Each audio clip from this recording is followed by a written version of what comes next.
VS classes Amlai के online platform में आप सभी का स्वागत है। मिशन कांस्टेबल 2026 में हमारे इस मिशन के साथ हमारी ये अगली क्लास आ गई है। ठीक है, तो अब की बारी वर्दी हमारी इस लक्ष्य के साथ हम कंटिन्यू अपने काम पे लगे हुए हैं। आपके लिए वीडियोस कंटिन्यू आ रही हैं। आपको बस क्या करना है, अपने घरों में अपने कमरों में शांति से बैठ करके सारी चीजों को पढ़ना है, रिवाइज करना है। ठीक है, अगर आप चाहते हैं वर्दी आपको 4 से 5 महीने के अंदर जो आने वाले एग्जाम है एमपी कांस्टेबल में आपको वर्दी मिल जाए, इसके लिए आपको सिर्फ इतना करना है कि हमारे इस लक्ष्य के साथ आपको जुड़ना है। क्यों? क्योंकि इस लक्ष्य में, इस मिशन में हम आपको देने वाले हैं कंप्लीट सिलेबस पूरे इस 4 से 5 महीने के सेशन में। ठीक है, और डेली क्लासेस आ रही हैं। आप जो भी बच्चे हमारे वीडियोस देख रहे हैं तो वो जान रहे हैं ये सारी चीजें कि कंटिन्यू क्लासेस आ रही हैं। 4 से 5 वीडियोस जो है हमारे एमपी कांस्टेबल के सिलेबस के हिसाब से आ रही हैं। ठीक है, इसमें आपको वीकली टेस्ट, पीडीएफ नोट्स है, मॉक टेस्ट रखा गया है, डाउट सेशन अगर आपको कोई डाउट होता है तो वो भी रखा गया है, और रिकॉर्डेड बैकअप होगा क्योंकि यूट्यूब पे फ्री ऑफ कॉस्ट है। ठीक है, फ्री ऑफ कॉस्ट है, जहां आप बहुत सारे पैसे फीस जो है आप पे करते हैं बड़े बड़े इंस्टीट्यूट वगैरह में, तो आपको ये सारी चीजें हम यहाँ पर फ्री ऑफ कॉस्ट दे रहे हैं। इसके अलावा ऑफलाइन क्लासेस भी हैं, उसमें भी कम से कम फीस में आपको बहुत सारी चीजें, बेहतर चीजें आपको दे रहे हैं यहाँ पे। तो आप चाहे तो ऑफलाइन क्लासेस भी ज्वाइन कर सकते हैं, जिससे सामने आप जब हमारे साथ रूबरू होंगे तो बहुत अच्छे से चीजें और क्लियर होंगी। ठीक है, यहाँ पर वन वे टीचिंग है, तो यहाँ पर भी क्वालिटी में आपको कहीं पर भी कमी नहीं मिलेगी, ना ही ऑफलाइन क्लासेस में मिलेगी। इसके अलावा अब पीडीएफ नोट्स के लिए आपको क्या करना है, वैसे हम हर वीडियो में हर चीज में आपको बता रहे हैं कंटिन्यू कि कैसे आप हमसे कांटेक्ट कर सकते हैं, लेकिन थोड़ी रिवाइज करा देती हूँ, बता देती हूँ वापस से कि अगर यहाँ पे आपको क्यूआर दिखाई दे रहा है, 2 क्यूआर है, एक है टेलीग्राम का, एक इंस्टा का। टेलीग्राम क्यूआर अगर आप स्कैन करते हैं और आप चाहते हैं हमारी क्लासेस आपको पसंद आ रही है और उसके पीडीएफ नोट्स चाहते हैं, तो आप यहाँ पर संपर्क करिएगा टेलीग्राम के माध्यम से। इंस्टा में अगर आप जाते हैं तो इंस्टा में आपको हमारे जो भी करंट इश्यूज चल रहे हैं देश के अंदर, विदेशों के अंदर, पूरे नेशनल इंटरनेशनल सभी तरह के, और उसके अलावा जो भी जीके जीएस है उनसे रिलेटेड शॉर्ट वीडियोस आपको इंस्टा में मिल जाएगा, जिससे आपको रिव्यू लेने में आसानी होगी कि कैसे हमारे यहाँ पढ़ाई होती है। ठीक है, और यूट्यूब में अभी ये जो एमपी कांस्टेबल का सेशन चल रहा है उसमें 4 से 5 टीचर्स अलग अलग आपको जो है सिलेबस को कंप्लीट करा रहे हैं। इसके अलावा एमपीपीएससी की क्लासेस भी उसमें डली हुई हैं वीडियोस। इसके अलावा जो स्कूल के बच्चे हैं उनके लिए भी, हिंदी मीडियम हो या इंग्लिश मीडियम, उनसे भी रिलेटेड वीडियोस हमारी चैनल पे अपलोड है। शॉर्ट पोर्शन में आप जाएंगे तो वहाँ आपको शॉर्ट वीडियोस मिल जाएंगी, शॉर्ट ट्रिक्स बताएंगे, उसमें जीके जीएस है, करंट इश्यूज है, उनसे रिलेटेड आपको शॉर्ट वीडियोस मिल जाएंगे शॉर्ट वाले पोर्शन में। ठीक है, तो ये हो गया छोटा सा इंट्रोडक्शन हमारे चैनल के बारे में।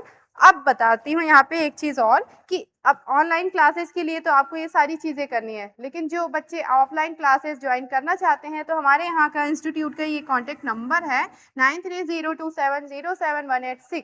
इसमें आपको कांटेक्ट करना है, इसके माध्यम से आप हमारी ऑफलाइन कक्षाओं से भी जुड़ सकते हैं। ठीक है, अब ये एमपी कांस्टेबल का बैच है, उसके अलावा आपके लिए बीच बीच में जो भी चीजें आती रहेंगी उसके बारे में भी हम आपको बताएंगे, उससे भी आपका परिचय कराते रहेंगे। ठीक है, तो जैसे अभी आया हुआ है एमपीईएसबी की तरफ से एक पोस्ट आई है अस्पताल सहायक की, अस्पताल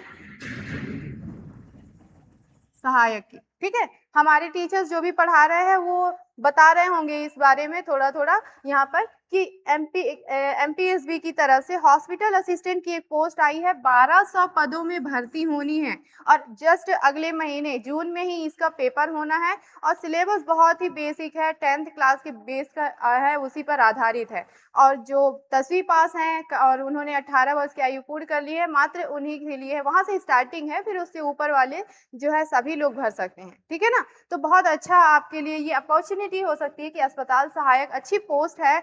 देखिए इसका जो पे स्केल कितना है, 19,500 से 62,000, ये पे बैंड है, पे स्केल है, यानी स्टार्टिंग है। इसके साथ अलाउंसेस वगैरह आप और ऐड कर लीजिए, आपकी लगभग जो स्टार्टिंग सैलरी हो जाएगी वो 20 से 25 के समथिंग होगी या ऊपर होगी। ठीक है, तो अच्छी पोस्ट है, हॉस्पिटल के अंदर है, आपको कोई अलग से डिप्लोमा डिग्री या मेडिकल सर्टिफिकेट की जरूरत नहीं है, कि कोई भी कंप्यूटर सर्टिफिकेट की जरूरत नहीं है।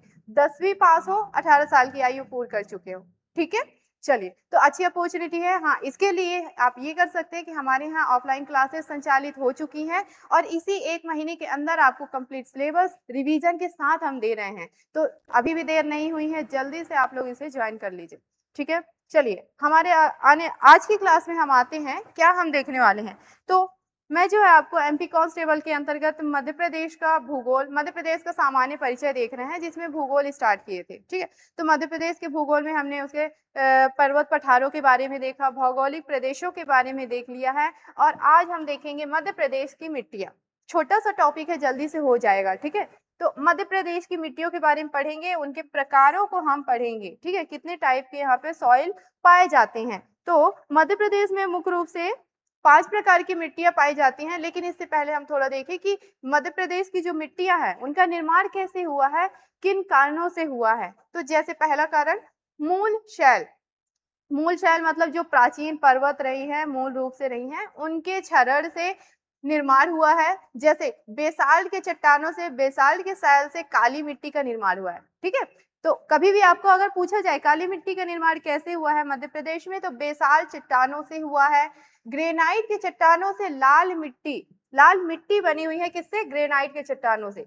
देखिए, पूछने वाला बहुत बेसिक, बहुत डीपली कहीं से भी पूछ सकता है, बहुत ऊपर से भी क्वेश्चन ले सकता है। हमें क्या करना है, सारे फैक्ट कवर करने हैं ताकि हमारे कहीं से भी अपनी तरफ से कोशिश न छूटे। ठीक है? चलिए, जलवायु कैसे जो है डिपेंड करती है मिट्टी के निर्माण में। तो देखिए, अगर वर्षा अधिक होती है तो उस एरिया में आपको लैटेराइट मिट्टी सबसे ज्यादा मिलेगी। जहां कम वर्षा हो रही है वहां पे काली मिट्टी ज्यादा होगी। ठीक है? लैटेराइट में आयरन की मात्रा ज्यादा होती है, ध्यान रखिएगा। स्थलाकृति, किसी भी जमीन की, किसी भी क्षेत्र की स्थलाकृति बहुत इंपॉर्टेंट होती है, बहुत योगदान होता है उसका मिट्टी के निर्माण में। अगर अगर पहाड़ों पर है, मतलब जो भूमि है ऊंचाई पर है, पहाड़ों पर है, तो वहां मिट्टी कैसी होगी? पतली होगी। कैसे? आप दिमाग लगाइए कि पहाड़ है, वहां पर हवाएं तेज, तूफान, बारिश सब कुछ होगा, तो वहां मिट्टी का क्षरण होता रहेगा, यानी मिट्टी का घिसाव वहां से होता रहेगा, जिसकी वजह से वहां पतली परत पाई जाएगी। पहाड़ों पे मिट्टी की पतली परत पाई जाएगी। और उसी के मुकाबले अगर मैदानी भागों की बात करें, तो मैदानी इलाकों में क्या होगा? पर्वतों से मिट्टी जो है क्षरण होते हुए नीचे आएगी, मैदानी भागों में फैलेगी, तो उसकी परत वहां पे मोटी और गहरी परत आपको मिल जाएगी। ठीक है? तो समतल जगह पे, मैदानी क्षेत्र में मिट्टी की परत ज्यादा होगी, पहाड़ी क्षेत्रों में पतली होगी।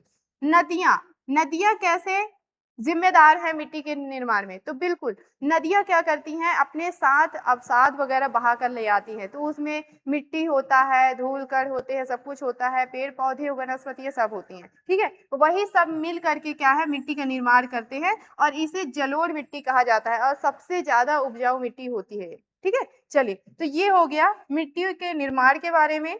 अब आते हैं मध्य प्रदेश में मुख्य रूप से कितनी प्रकार की मिट्टी और कितने प्रतिशत में पाई जाती है, उन सबको हम यहाँ पर देखेंगे। तो 5 प्रकार की मिट्टी मध्य प्रदेश में पाई जाती है और सबसे ज्यादा प्रतिशत में पाई जाती है वो है काली मिट्टी। ठीक है? ये जो आपका मालवा क्षेत्र दिख रहा है, आप यहाँ पर देख पा रहे हैं, कलर से भी इसको थोड़ा सा यहाँ पे डिनोट कर दिया गया है, अलग कर दिया गया है, ताकि आप आसानी से उसे पहचान सके मैप में। ध्यान रखिएगा, मैप आपको बहुत अच्छे से याद करना है। ये क्षेत्र कौन सा है? ये आपका पूरा मालवा है। ठीक, और इस क्षेत्र में पाई जाती है काली मिट्टी। लगभग 47.6% मिट्टी मध्य प्रदेश में पाई जाती है और सबसे बड़े हिस्से में ये पाई जाती है। ठीक है? और काली मिट्टी किसके लिए सबसे उपयुक्त होती है? गेहूं की खेती के लिए। इसीलिए तो मालवा को मध्य प्रदेश के गेहूं की डलिया कहा जाता है ना? कोई भी चीज, कोई भी फैक्ट कैसे कनेक्ट है, इसे हमें देखना जरूरी है। सॉरी। ठीक है? अब देखते हैं अगला प्रतिशत। तो काली मिट्टी के बाद दूसरा प्रतिशत सबसे ज्यादा बड़ी मात्रा में जो पाई जाती है वो है लाल पीली मिट्टी। और कहाँ पाई जाती है? ये आपके बघेलखंड क्षेत्र में लाल पीली मिट्टी पाई जाती है, रेतीली भी होती है ये। ध्यान रखेंगे कितना है, तो लगभग 37% ये पाया जाता है। ठीक है? फिर उससे कम जो कि 8% है लगभग, वो है मिश्रित मिट्टी पाई जाती है बुंदेलखंड क्षेत्र में। मिश्रित मिट्टी, इसका मतलब ये हुआ कि इसमें आपको लाल, पीली, काली और फिर लैटेराइट सभी मिट्टियों का, जलोढ़ मिट्टियों का मिश्रित रूप आपको मिलेगा, उनका सभी का गुण इसमें पाया जाएगा। ठीक है? तो 8% लगभग क्षेत्र में क्या पाई जाती है? आपकी मिश्रित मिट्टी पाई जाती है।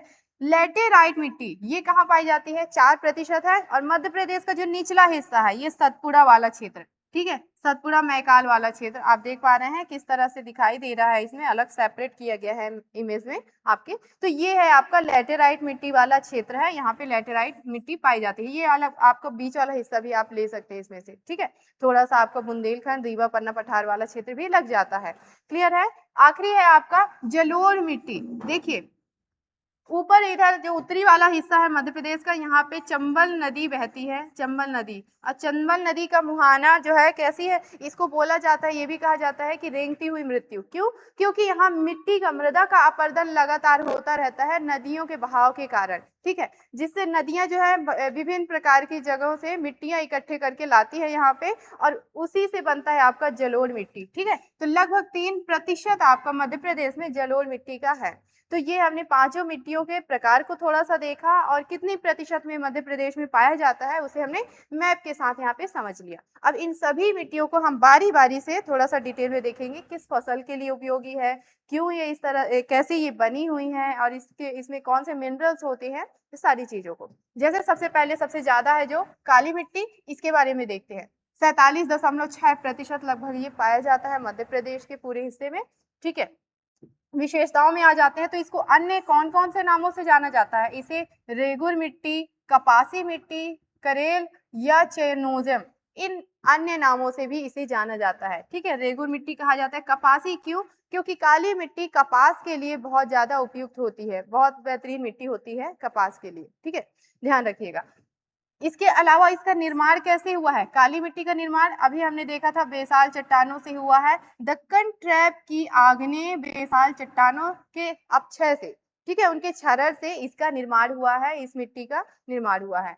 उसका काला जो रंग होता है उसके लिए कौन सा तत्व जो है जिम्मेदार होता है? तो देखिए टाइटेनी फेरस मैग्नेटाइट और साथ में लोहा, टाइटेनी फेरस मैग्नेटाइट, इसके कारण काली मिट्टी का रंग काला होता है, ध्यान रखेंगे। पूछा गया है ये एग्जाम में, बहुत इंपॉर्टेंट है कि कौन सा विटामिन, कौन सा मिनरल्स जो है उसके लिए जिम्मेदार है उसके रंग के लिए, ठीक है। लोहे की मात्रा इसमें पाई जाती है। विशेषता की बात करें तो इसमें जो जल धारण करने की क्षमता है वो उत्कृष्ट होती है, बहुत ज्यादा, मतलब पानी को बहुत ज्यादा मात्रा में ये सोख सकती है, ठीक है। सूखने पर ये कैसी हो जाती है, इसमें दरारें आ जाती हैं, और दरारें इस तरह से आपको देखने को मिलेगी जैसे उसमें पहले से उसमें हल चलाया गया हो, जुताई की गई हो, इस तरह से वो दिखाई देने लगती हैं, ठीक है। अगर प्रमुख फसलों की बात करें, कौन सी ऐसी फसलें हैं जो इस मिट्टी में उपयुक्त है, या कौन सी फसलें हैं जो इस मिट्टी में बहुत अच्छे से उगाई जा सकती हैं, तो आपका हो गया कपास, सोयाबीन, गेहूं, मूंगफली आदि, ठीक है। तो ये प्रमुख फसलें हैं जो काली मिट्टी में बहुत अच्छे से उगाई जा सकती हैं। कुछ एक्स्ट्रा चीजें हैं उससे रिलेटेड, उसको भी देख लेते हैं। जैसे पोषक तत्वों की बात करें कि कौन से पोषक तत्व इसमें ज्यादा होंगे, किन की कमी होगी, तो अगर प्रचुरता की बात करें तो लोहा, चूना, कैल्शियम, मैग्नीशियम, एल्यूमिनियम और पोटेशियम आदि, ये पोषक तत्व जो है काली मिट्टी में बहुलता से पाए जाते हैं। और कमी किन की होती है, तो नाइट्रोजन की इसमें कमी होती है, ह्यूमस की कमी होती है, फास्फोरस की कमी होती है। पीएच मान, काली मिट्टी में पीएच मान कैसा होगा, 7.5 दिया हुआ है, और लगभग कितना 8.5 तक है, यानी एक ऐसी प्रकृति हो जाएगी इसकी आपकी क्षारीय प्रकृति, ध्यान रखिएगा। 7.5 से स्टार्ट हो रहा है, अगर 7 से नीचे होता है तो आपका अम्लीय प्रकृति होती है, ये एसिडिक होती, ठीक है ना। इसके अलावा क्षेत्र की अगर हम बात करें तो काली मिट्टी कौन से क्षेत्र में सबसे ज्यादा पाई जाती है? स्टार्टिंग में मैंने पहले बता दिया था कि मालवा क्षेत्र में ये मुख्य रूप से पाई जाएगी, ठीक है। मालवा पठार, उसके अलावा नर्मदा सोन घाटी, और थोड़ा सा सतपुड़ा मैकाल वाला श्रेणी। अगर काली मिट्टी को थोड़ा सा और बांट दें तो मालवा के पठार में गहरी काली मिट्टी पाई जाती है, ठीक है। इसके बाद नर्मदा सोन घाटी में थोड़ा सा हल्की गहरी काली मिट्टी पाई जाएगी, और सतपुड़ा में एकदम बहुत हल्की, जिसे बोलेंगे छिछली काली मिट्टी कहा जाता है, ठीक है। तो इस तरह से इसे बांटा गया है, ध्यान रखिएगा। अगली मिट्टी को देखते हैं। ये क्लियर हो रहा है सारी चीजें, कैसे कौन सी मिट्टी का निर्माण हुआ है, कौन से मिनरल्स उस मिट्टी में पाए जाएंगे, किस क्षेत्र में पाई जाएगी, और उस मिट्टी के लिए मतलब कौन सी फसल के लिए वो मिट्टी उपयुक्त है, सारी चीजें हम यहाँ पर देख चुके हैं, ठीक है। आगे देखते हैं इसके बाद लाल पीली मिट्टी। काली मिट्टी के बाद जो प्रतिशत में देखें या अधिक मात्रा में देखें तो लाल पीली मिट्टी ही हमारे मध्य प्रदेश में पाई जाती है, लगभग 37%। मध्य प्रदेश के लगभग 37% में लाल पीली मिट्टी पाई जाती है। कहाँ मिलती है? बताया था मैंने, बघेलखंड क्षेत्र में, ठीक है, बघेलखंड क्षेत्र में। आगे हम देखेंगे क्षेत्र को। इसे और किस नाम से जाना जाता है? तो लाल पीली मिट्टी को चलका डोरसा मिट्टी के नाम से भी जाना जाता है, अन्य नाम हो गए ये, ठीक है। निर्माण कैसे हुआ है? तो क्रिस्टलीय आग्नेय चट्टानों से, और इन्हें और भी दूसरे नामों से जाना जाता है, आर्कियन और गोंडवाना शैल समूह के क्षरण से इसका निर्माण हुआ है, लाल पीली मिट्टी का, ठीक है। इसका रंग लाल क्यों है? लाल भी है पीली भी है, तो जो लाल रंग है उसके लिए लोहे का ऑक्सीकरण, ठीक है, आयरन का ऑक्सीकरण के कारण लाल रंग की मिट्टी बनी है। और पीला रंग उसके फेरिक ऑक्साइड का हाइड्रोलिसिस क्या होता है? जब जल के साथ रासायनिक अभिक्रिया होती है फेरिस ऑक्साइड की, उसके बाद उसका रंग पीला होता है, ठीक है ना। तो लाल पीली मिट्टी के रंगों के लिए ये अभिक्रियाएं जो है जिम्मेदार हैं, ध्यान रहेगा, ठीक है। विशेषता की बात करें तो ये मिट्टी कम उपजाऊ होती है और जल धारण करने की क्षमता भी इसमें कम होती है, ठीक है। तो कुछ ही बहुत गिने चुने जो है यहाँ पर फसलें जो है उगाई जा सकती है, उपज हो सकती है। जैसे चावल, अगर फसलों की बात करें तो लाल पीली मिट्टी में चावल अच्छे से उगाई जा सकती है, दालें, मोटे अनाज, गेहूं, ज्वार, बाजरा आदि ये प्रमुख फसल है जो लाल पीली मिट्टी में आप उगा सकते हैं, उसके लिए उपयुक्त होती हैं, ठीक है। पोषक तत्वों की बात करें तो किसकी मात्रा अधिक होगी, किसकी कमी होगी? तो लाल पीली मिट्टी में प्रचुरता से पाई जाएगी लोहा, एल्यूमिनियम और चूना। और वहीं कमी की बात करें तो इसमें नाइट्रोजन की कमी होगी, ह्यूमस की कमी होगी, फास्फोरस की कमी होगी। पीएच मान की अगर हम बात करें इसमें तो 5.5 से स्टार्ट है 8.5 तक, यानी कैसी प्रकृति होगी? 7 से कम है, अम्लीय प्रकृति होगी, एसिडिक इसमें नेचर पाया जाएगा, ठीक है। क्षेत्र की हम बात करें कि मध्य प्रदेश के कौन से क्षेत्र में लाल पीली मिट्टी पाई जाती है, तो स्टार्टिंग में मैं बताया था मैंने कि बघेलखंड क्षेत्र, जिसमें बालाघाट, मंडला, डिंडौरी, सीधी आदि ये प्रमुख जिले हैं, जो कि आप मैप में भी देख पा रहे हैं कि कौन सा क्षेत्र है। ये आपका बघेलखंड वाला क्षेत्र ये है, लाल पीला अलग से दिखाई दे रहा है आपको। फिर ये बुंदेलखंड लग जाता है, जिसमें आपको कौन सा मिश्रित मिट्टी पाई जाएगी, ध्यान रखिएगा, ठीक है ना। हमने देखा है और इसको आगे चल करके और डिटेल में बताऊंगी कि बुंदेलखंड में मिश्रित मिट्टी पाई जाती है, जो सभी मिट्टियों का मिश्रित रूप होगा, ठीक है। चलिए अगली मिट्टी को हम देखते हैं। हाँ, मिश्रित मिट्टी आ गई। जो काली मिट्टी हो गई, लाल पीली मिट्टी हो गई, उसके बाद जो अधिक मात्रा में हमारे यहाँ पाई जाती है वो है तीसरे नंबर का मिश्रित मिट्टी, लगभग 8% पाई जाती है ये मध्य प्रदेश में, ठीक है। और क्षेत्र कौन सा होगा? बुंदेलखंड है, थोड़ा सा विंध्य प्रदेश रीवा पन्ना का पठार भी लगेगा इसमें।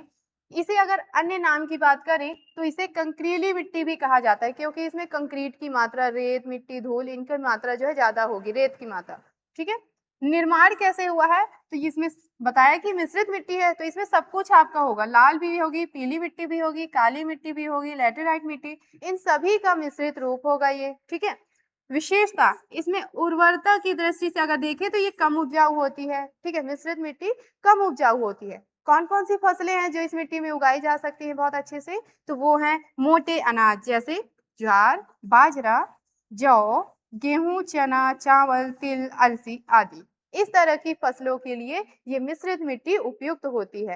एक्स्ट्रा फैक्ट में अगर देखें तो इसमें फॉस्फेट की कमी होती है, नाइट्रोजन की कमी होती है, कार्बनिक यौगिक यानी ह्यूमस की कमी होती है। क्लियर है? क्षेत्र कौन सा है? तो बुंदेलखंड का क्षेत्र, विंध्य प्रदेश जिसमें रीवा पन्ना पठार, और प्रमुख जिलों की बात करें तो बालाघाट, मंडला, डिंडौरी, शहडोल, इन क्षेत्रों में भी ये आपकी मिश्रित मिट्टी जो है पाई जाती है, ठीक है। तो ये तीसरा प्रकार हो गया कौन सा? मिट्टी का, मध्य प्रदेश के अंतर्गत, ठीक। अगला देखते हैं इसके बाद, लैटेराइट मिट्टी कहाँ पाई जाएगी? तो मध्य प्रदेश के दक्षिणतम भाग में ये पाई जाती है, ठीक है। अन्य नाम, इसे भाटा मिट्टी के नाम से भी जाना जाता है, लैटेराइट को भाटा मिट्टी के नाम से भी जाना जाता है। और इसकी पहचान है लाल भूरे रंग की होती है, ये थोड़ी लाल भूरे रंग की दिखाई देती है सॉरी। इसका निर्माण होता है उच्च तापमान और भारी वर्षा के कारण। स्टार्टिंग में हमने देखा था जहां पर भी भारी वर्षा होगी वहां पे आपको लैटेराइट मिट्टी मिलेगी, ठीक है, और जहां कम होगी वहां पे काली मिट्टी, ठीक है।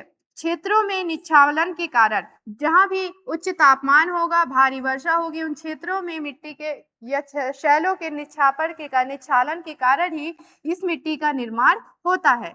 विशेष बात क्या है इसकी? तो देखिए इसकी प्रकृति क्षारीय होती है, यानी पीएच मान कैसा होगा? 7 से ज्यादा होगा, 7 से 8 से ज्यादा होगा, ठीक है, क्षारीय प्रकृति होगी। बनावट में कैसी होगी? ये हल्की और बड़ी मात्रा में रेत इसमें पाई जाएगी, हल्की होगी, ठीक है, वेट में, लेकिन मात्रा में कैसे, इसमें रेत जो है, कंक्रीट है, बहुत ज्यादा मात्रा में पाई जाएगी, ठीक है।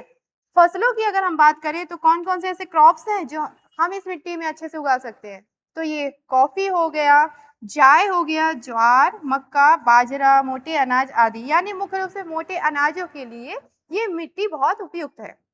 कौन से ऐसे मिनरल्स है जो इसमें बहुत ज्यादा मात्रा में पाए जाते हैं और किन की कमी होती है, उसे भी देखिए। प्रचुरता की बात करें तो इसमें आयरन, आयरन ऑक्साइड, एल्यूमिनियम, ये बहुत ज्यादा प्रचुर मात्रा में, बहुत अधिक मात्रा में पाए जाएंगे। और कमी की बात करें तो इसमें humus, nitrogen, phosphate, potash, calcium, इन पोषक तत्वों की, इन न्यूट्रिएंट्स की जो है कमी होगी उसमें, ठीक है ना, इन पोषक तत्वों की उसमें कमी होगी। क्लियर है। क्षेत्र की बात करें तो मैंने बताया कि मध्य प्रदेश का कौन सा भाग एकदम दक्षिणतम भाग होता है, सतपुड़ा वाला क्षेत्र है। जिलों की बात करें तो छिंदवाड़ा, कौन से जिले लगते हैं इधर, छिंदवाड़ा, बैतूल, सिवनी, शिवपुरी, ग्वालियर, बालाघाट और कुछ हिस्से, बालाघाट के कुछ हिस्से, क्योंकि अभी हमने देखा था उसमें मिश्रित मिट्टी भी पाई जाती है, ठीक है। तो इन क्षेत्रों में आपकी लैटेराइट मिट्टी पाई जाती है। ये चौथा टाइप है आपका मिट्टियों में मध्य प्रदेश के, ठीक है। और लगभग 4% ये हिस्से में, बहुत ही कम क्षेत्र में ये पाया जाता है। एक लास्ट है आपका यहाँ पर, कौन सी मिट्टी बच गई आपकी, जलोढ़ मिट्टी, मोस्ट इंपॉर्टेंट है। कहाँ पे पाई जाती है, मध्य प्रदेश में, ये उत्तरी हिस्से में, उत्तरी हिस्से में चंबल के क्षेत्र में पाया जाता है, चंबल नदी क्षेत्र में ये पाया जाता है। और इस क्षेत्र को क्या बोला जाता है, बार बार ये चीज बता रही हूँ, क्या बता रही हूँ इसे, कि रेंगती हुई मृत्यु, रेंगती हुई मृत्यु, इस क्षेत्र को, जो चंबल घाटी नदी क्षेत्र है, उसे रेंगती हुई मृत्यु भी कहा जाता है। क्यों, क्योंकि यहाँ मृदा का अपरदन लगातार होता रहता है, मिट्टी का क्षरण, कटाव होता ही रहता है, ठीक है। क्योंकि बहुत सी नदियों का संगम है यहाँ पे, तो नदियों द्वारा जो है उस क्षेत्र की मिट्टी को लगातार उसका क्षरण करते हैं, जिससे वहाँ की स्थलाकृति में लगभग बार बार परिवर्तन होते रहते हैं, ठीक है ना। इसीलिए इसे रेंगती हुई मृत्यु कहते हैं। और इसी क्षेत्र में मिट्टी जो है बहा के लाती है, मिट्टी क्या करती है, नदियों के द्वारा बहा के लाई जाती है, तो उन्हें जलोढ़ मिट्टी कहा जाता है, ध्यान रखिएगा। और मध्य प्रदेश के लगभग 3% भाग में जलोढ़ मिट्टी पाई जाती है, उत्तरी भाग में, ठीक है। अन्य नाम तो जलोढ़ मिट्टी को दोमट मिट्टी भी कहा जाता है, कछारी मिट्टी भी कहा जाता है। इसका निर्माण कैसे होगा, बताया ना मैंने अभी कि नदियों द्वारा बहाकर लाए गए अवसादों, निक्षेपण के कारण, इसके जमाव के कारण जो है इस मिट्टी का निर्माण होता है। यानी ये मिट्टी नदियों के द्वारा बहाई गई, लाकर अवसादों से और पेड़ पौधों के जो भी अवसाद होंगे उनसे मिलकर के ये बनी होती है। इसमें किस चीज की कमी होगी और क्यों, कौन सी ज्यादा चीजें होंगी, तो देखिए जल धारण क्षमता इसमें कम होती है, ठीक है, जल धारण क्षमता इसमें कम होती है, यानी पानी बहुत कम मात्रा में सोखता है। लेकिन इसमें उपजाऊपन बहुत ज्यादा होगा, ठीक है, उपजाऊपन इसमें बहुत ज्यादा होगा। क्यों, क्योंकि मिट्टी के साथ साथ बहुत सारे मिनरल्स जो है नदियां बहाकर अपने साथ में लाती है, तो उससे बनी हुई मिट्टी में क्या होगा, मिनरल्स वगैरह सबसे ज्यादा होंगे, ठीक है, और उपजाऊ भी होगी। तो इसमें खेती भी बहुत अच्छे से होगी, गेहूं, गन्ना, सरसों आदि ये प्रमुख फसलें हैं जो इस मिट्टी में बहुत अच्छे से आप उपज कर सकते हैं, उपज ले सकते हैं, ठीक है। न्यूट्रिशंस की बात करें तो इसमें पोटाश और चूना, इसकी मात्रा ज्यादा होती है, ठीक है, पोटाश और चूना की मात्रा ज्यादा होती है जलोढ़ मिट्टी में। लेकिन फास्फोरस की कमी होती है, नाइट्रोजन की कमी होती है, ह्यूमस की कमी होगी, कार्बनिक पदार्थों की इसमें कमी होगी। और इसका जो पीएच मान है वो 7+ है, 7 से ज्यादा है, यानी क्षारीय प्रकृति आपको इसमें देखने को मिलेगी, ठीक है। अब रीजन्स की बात करें तो ये कौन से रीजन्स में पाया जाता है, तो मध्य प्रदेश का उत्तर पश्चिमी क्षेत्र, और जिलों की बात करें तो मुरैना, ग्वालियर, श्योपुर, भिंड, ठीक है, आदि। ये मध्य प्रदेश के मैप में आप देखिए, ये वाला जो हिस्सा है लगभग यहाँ पे जलोढ़ मिट्टी पाई जाती है, लगभग 3% में। क्लियर है। चलिए, तो हमने यहाँ पे मध्य प्रदेश का छोटा सा टॉपिक, जो कि मध्य प्रदेश की मिट्टियां थी, वो हमने यहाँ देख लिया। 5 प्रकार की मिट्टियां होती है, कितने प्रतिशत में पाई जाती है ये पूछा जाएगा एग्जाम में, आप लोगों से बन जाना चाहिए। आप 1 से 2 बार ये सारी चीजों को रिवाइज करिएगा। लास्ट वाली स्लाइड में हम सारी चीजों को एक नजर में देख लेते हैं एक ही जगह पे। जैसे 5 मिट्टियां दी हुई हैं, तो काली मिट्टी पे 47.6% भाग में पाया जाता है। इसका निर्माण बेसाल चट्टानों से हुआ है, ठीक है। प्रमुख क्षेत्र है मालवा निर्माण, नर्मदा घाटी क्षेत्र। प्रमुख फसलें हैं कपास और सोयाबीन, ठीक है। रंग इसका जो है टाइटेनीफेरस मैग्नेटाइट की वजह से काला रंग होता है। लाल पीली मिट्टी की बात करें तो 37% में जो है पाई जाती है लाल पीली मिट्टी। कैसे बनी है, तो क्रिस्टलीय आग्नेय चट्टानों से बनी हुई है। अगर क्षेत्र की बात करें तो बघेलखंड, यानी मध्य प्रदेश का पूर्वी हिस्सा, प्रमुख फसलें हैं चावल, दालें और इसमें पाई जाती है आयरन ऑक्साइड। आयरन ऑक्साइड जो है इसके किसके लाल रंग के कारण होता है और फेरिस ऑक्साइड पीले रंग के लिए जिम्मेदार होता है, जो कि उनका ऑक्सीकरण होगा, ध्यान रखिएगा। मिश्रित मिट्टी पाई जाती है कहाँ पे? आपके बुंदेलखंड क्षेत्र में पाई जाती है, लगभग 8% भाग में।